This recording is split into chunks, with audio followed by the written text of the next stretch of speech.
Hey guys, welcome back to my channel. My name is Haley Estes here at the Mountain View Cottage, and I am working on the next episode of Get Your Life Together Bootcamp, a support for moms to help bring more peace and happiness to your home. And today's episode is a little off the books from what I had planned, but I think it is something we all experience, and that's those little unexpected life events. And we're gonna call this episode How to Stay Afloat When You're Drowning in Life. And full transparency, I'm in a season that has been incredibly difficult. If you follow me on Instagram, I've shared some of what's going on in our life. We have some difficulties happening in our foster care journey. We had a child leave our home. We had a child be removed from our home because of licensing issues. I ran into a car last week. My kids have been sick. Just so many things happening that are difficult and hard, and create a lot of strain and stress on me as a mom, and make it hard for me to show up the best that I can for my kids. And so I want to just talk about what I do and how I survive life when I feel like I'm drowning, and how I stay afloat. So all these things are fresh and current and happening in my life right now. They are still not like tied up with a happy little bow and finished. There are things I'm currently dealing with. And one of the things that I do when I'm struggling is I just show up. So it's Monday after the week that I had last weekend and a tough weekend with sick kids. And I thought about just like taking the day off. We homeschool. And I thought about just like taking the day off and not doing the things that I would normally do on a Monday. And I didn't.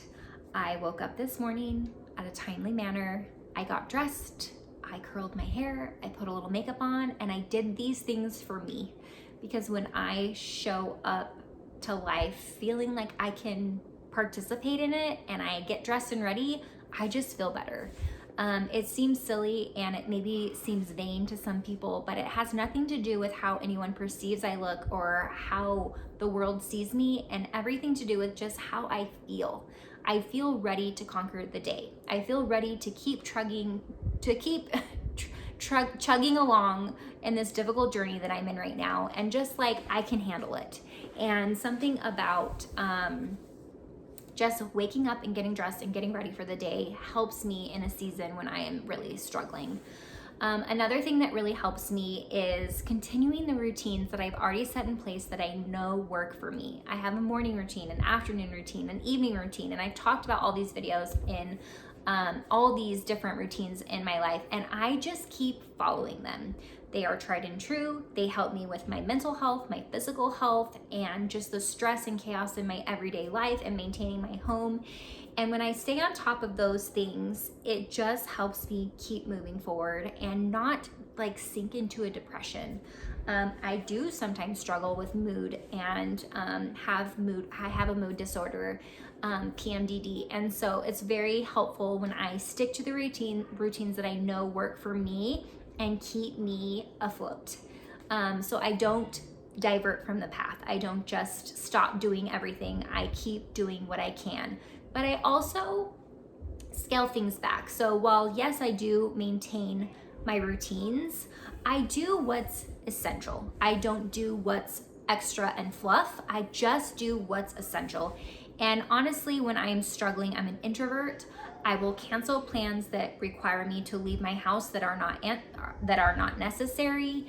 I will scale back on social events because those take a lot of my energy, and I'm just more in tune with what I know I need.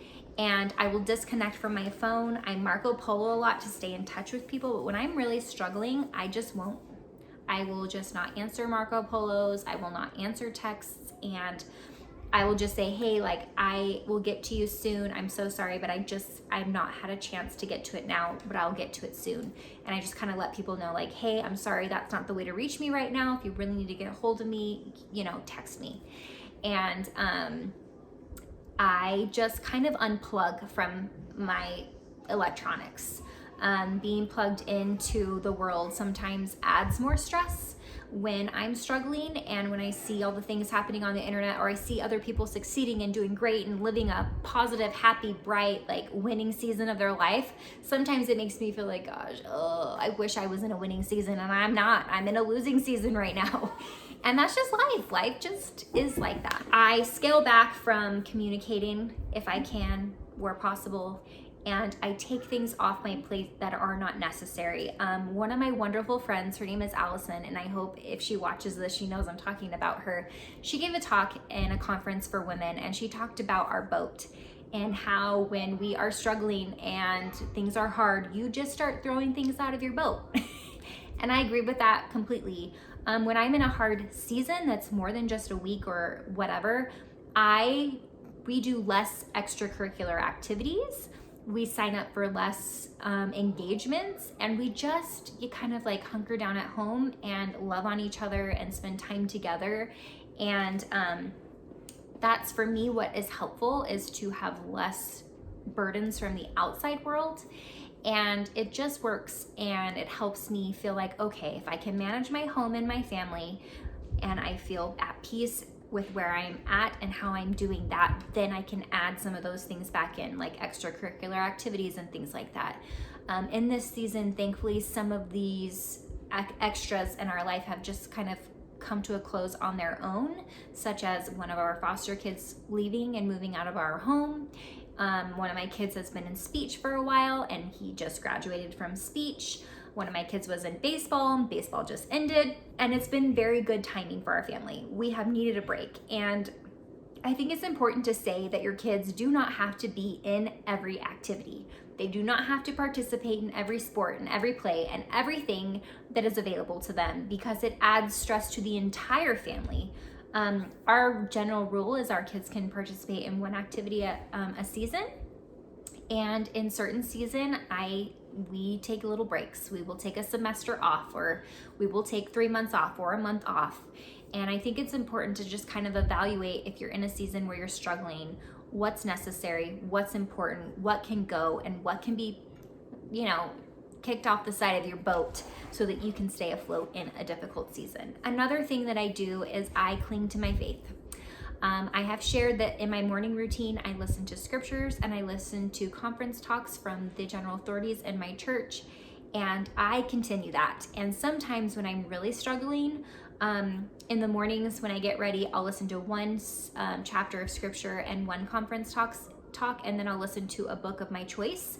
It's usually self-help or just some enjoyable read. And when I'm in a season where I'm really struggling, I will cut out the book and I will just listen to scriptures and conference talks and not listen to a book. And something about connecting to that spiritual aspect of my life really does help. And I'm just not afraid to say no. When I am struggling, I tell people no. I say, hey, I can't add this to my plate. Hey, I can't do this right now. And once again, it just goes back to evaluating what is important, what is essential and necessary, and I do those things and I do nothing else. And then I just try to have a positive outlook. This can be difficult, and I have wallowed in self-pity lately. And I have days where I've sat and cried, and I've knelt in the store of Sam's Club and cried because it's been hard. It's been a hard season. And sometimes it's okay to do that, but I also continue to try to be positive. I give myself the moment to feel the pain, to feel the grief, and process that, because I feel like that's important for my journey. I don't just sweep it all under a rug and let it fester and boil. I feel it, I live it, and then I do what I can to fix things. I do what I can to move forward and continue. But sometimes there's nothing you can do, and sometimes things are out of your hand. And when that's the case, I just try to be positive and remember, like, there are seasons for everything, and I do not have control. I do not have control, and it is in God's hands, and I leave it to God. And that's easier said than done, and something I struggle with, but something that I'm certainly learning in this season. As a foster parent, you have so little control of what happens with different children and cases and families, and it's really hard, especially me as a control freak who likes to control things in my life. I don't have control, and that is super difficult. So anyway, that's pretty much all I have to say on the topic, and I'm sure so many of you are in seasons where you're struggling, and I'm sorry. I'm in it with you. I know how hard it is, and you know, it's not forever. It's not forever. And I just want to say thank you for being here. I will be back next week with more videos here on my channel. And if you haven't been watching, I have a laundry room makeover that I am unveiling one episode at a time. And just thank you for being here on this corner of the internet and supporting me and uplifting me. So many of you sent me positive and encouraging messages on my Instagram profile when I shared some of the things that were happening, and I just appreciate you guys so much, and I'm so grateful for you and for you showing up for me here on YouTube and on Instagram and Facebook, and I just have so much gratitude for those of you who are part of this journey with me. And so thank you for being here, and I hope you guys have a wonderful day, and I hope things get better soon.